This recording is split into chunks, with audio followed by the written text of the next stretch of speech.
الحمد لله رب العالمين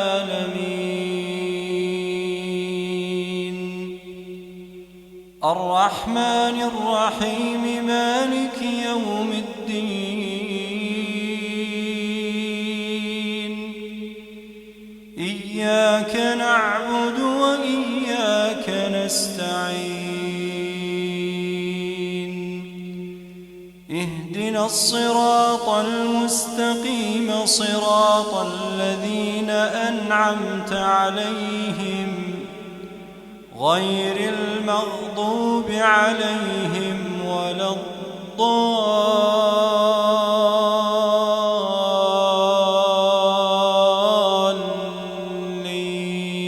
الضالين آمين.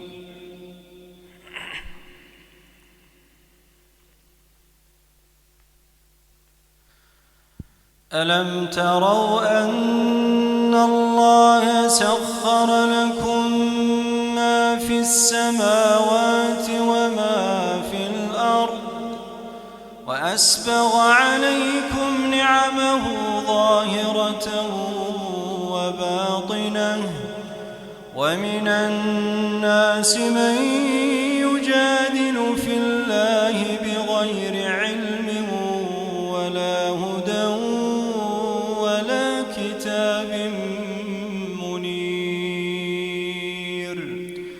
وإذا قيل لهم اتبعوا ما أنزل الله قالوا بل نتبع ما وجدنا عليه آباءنا أولو كان الشيطان يدعوهم إلى عذاب السعير ومن يسلم وجهه إلى الله وهو محسن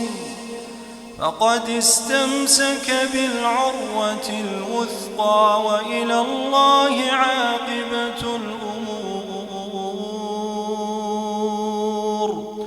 ومن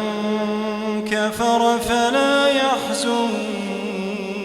كفره إلينا مرجعهم فننبئهم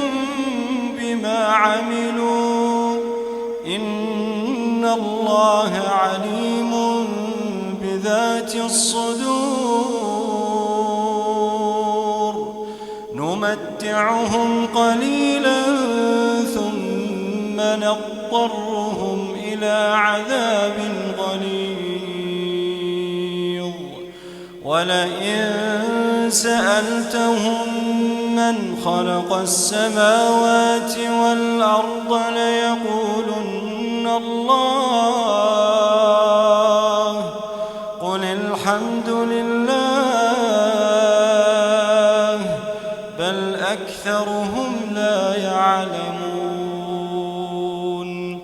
لله ما في السماوات والأرض إن الله هو الغني الحميد